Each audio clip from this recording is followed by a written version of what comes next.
सभापती महोदय, अतिशय महत्त्वाचा विषय आहे हा की कुपोषण थांबलं पाहिजे राज्यातलं। यासाठी राज्य सरकार आणि केंद्र सरकार सातत्याने प्रयत्न करत असतात। मी काही स्पेसिफिक प्रश्न दिले होते ज्याला उत्तर आलेलं आहे।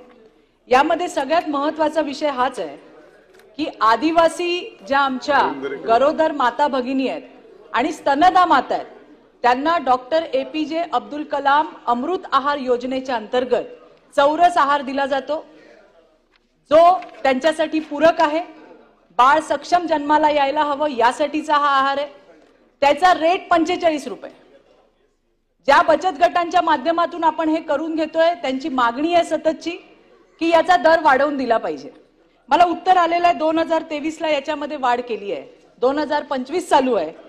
जर सगळ्या गोष्टी आपण बघितल्यात, पोळी किंवा भाकरी, कडधान्य, डाळी, सोया दूध, शेंगदाणा लाडू, अंडी, केळी, नाचणी हलवा, फळं, हिरव्या पालेभाज्या, GST, बचत गटाची मजुरी, हे सगळं बघता याचे रेट वाढले पाहिजे।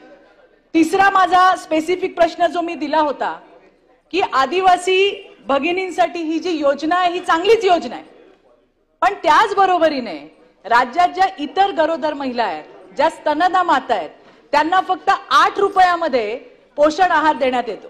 बरं, त्याच्यात काय देतात? एक शेंगदाण्याचा लाडू 60 ग्रॅमचा किंवा 200 ग्रॅमची खिचडी किंवा वरण भात। 8 रुपयामध्ये हे सगळं परवडणं शक्य नाहीये। लाडू बनवायला 6 ते 7 रुपये खर्च येतो आणि वरण भात किंवा खिचडीला कमीत कमी 10 रुपये खर्च येतो। त्यामुळे माझी आग्रहाची मागणी आहे, त्याच्यामध्ये लिहून पाठवलंय, मला उत्तर आलंय की 2017 मध्ये निश्चित केलंय आणि वाढ करण्यासाठी केंद्र शासनाला आम्ही प्रस्ताव सादर केलाय। कधी सादर केलाय? त्याचं उत्तर काही आलं का? त्याच्यामध्ये काही वाढ होणार आहे का? माझी आग्रहाची मागणी आहे की सभापती महोदय, ग्रामीण भागातल्या आमच्या स्तनदा माता आणि गरोदर माता आणि आदिवासी क्षेत्रातील स्तनदा माता आणि गरोदर माता यांच्या आर्थिक आणि सामाजिक परिस्थितीमध्ये फारसा फरक राहिलेला नाहीये आणि त्यामुळे कळकळीने विनंती आहे की अशा पद्धतीने आहारामध्ये जो आपण फरक करतोय तो समर्थनीय नाहीये। जो पूरक आहार, जो चौरस आहार आपण आदिवासी माझ्या स्तनदा माता आणि गरोदर भगिनींना देतो, तोच राज्यातल्या इतर सुद्धा स्तनदा माता आणि गरोदर भगिनींना दिलं पाहिजे।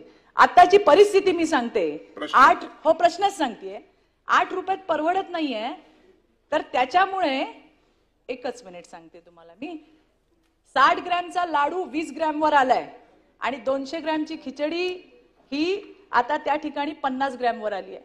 उष्मांक 50 आणि 12 ते 15 प्रथिनं मिळायला पाहिजे अशी ही पोषण आहाराची प्रणाली आहे। जर अशा पद्धतीने परवडत नाही म्हणून जर देत असतील तर कुपोषण दूर कसं होणार? याच्यासाठी राज्य सरकार म्हणून आपला प्रयत्न त्या ठिकाणी काय आहे? केंद्राकडे पाठपुरावा केला असेल तर त्या ठिकाणी त्यांचं उत्तर काय आलंय? कधी वाढवून देणार आहेत? आणि सगळ्यात महत्त्वाचं, जो माझा तिसरा प्रश्न मी लिहून दिलाय की आदिवासी माता आणि त्याचबरोबर इतर सर्वसामान्य माता यांना सुद्धा सारखा आहार देण्यात यावा आणि ज्यांच्याकडनं आहार बनवून घेतोय त्यांना 45 रुपये परवडत नाहीयेत, त्याच्यासाठी पुन्हा एकदा राज्य सरकारने केंद्र शासनाकडे फक्त शिफारस नाही करावी तर त्याचा फॉलोअप सुद्धा घेतला पाहिजे। हा माझा स्पेसिफिक प्रश्न आहे, असं केलं असेल तर उत्तर द्यावं। सभापती महोदय, सन्मान्य सदस्य महोदय, चित्राताईंनी जे प्रश्न विचारलेले आहेत त्याच्यामध्ये खरं तर 2 स्वतंत्र योजना आहेत। अमृत आहार जी योजना आहे ती राज्य शासनाने सुरू केलेली योजना आहे, म्हणजे राज्यच ती योजना चालवत असतं। आदिवासी विभागाकडे त्याचा निधी हा प्राप्त होत असतो आणि मग त्याच्यातून महिला व बाल विकास विभागाला ते निधी प्राप्त करून अंमलबजावणी करण्याचं काम हे महिला व बाल विकास विभागाचं असतं। पूरक पोषण आहार योजना जी आहे ही केंद्र शासनाची योजना आहे आणि त्याच्यामध्ये 50% भाग हा केंद्र शासनाचा आणि 50% हिस्सा हा राज्य शासनाचा असतो। आणि गेल्या वर्षी आपण राज्य शासनाच्या वतीने हा प्रस्ताव त्या ठिकाणी केंद्र शासनाला पाठवला की 8 रुपयावरून किमान शालेय शिक्षण अंतर्गत जे पोषण आहार सुरू असतं त्याच्यामध्ये जसं किमान 15 रुपये हे त्यांना दर ह्याला दिले जातात, त्याच पद्धतीनं किमान 12 रुपये म्हणजे 4 किंवा 5 रुपयाची तरी वाढ ही त्या ठिकाणी करण्यात यावी।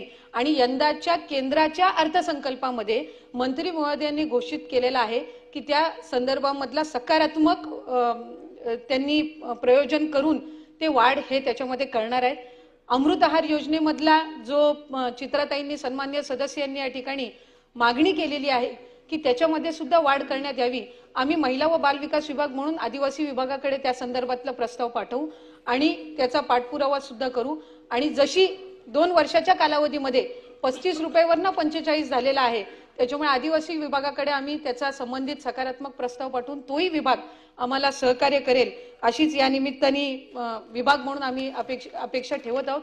अमृत आहार योजना ही साधारणपणे राज्याच्या 16 जिल्ह्यांमध्ये आहे आणि 16 जिल्ह्यांमधला जे कुपोषणाचं प्रमाण आहे याचा जरी आपण आराखडा गेल्या 3 वर्षामध्ये आज सभापती महोदय आपण बघितला तर सॅम आणि मॅमच्या जी संख्या आहे, पर्सेंटेज आहे ते कुपोषणाचं, हे सुद्धा कमी होताना आपल्याला पाहायला मिळतंय. आणि आम्ही पुढच्या 2.5 वर्षाच्या कालावधीमध्ये राज्याचे मुख्यमंत्री देवेंद्रजी फडणवीस साहेब, उपमुख्यमंत्री शिंदे साहेब आणि अजितदादा यांच्या नेतृत्वाखाली ही संख्या अधिकाधिक कमी म्हणजे शून्यावर आणण्यासाठी विभाग म्हणून प्रयत्नशील आहोत.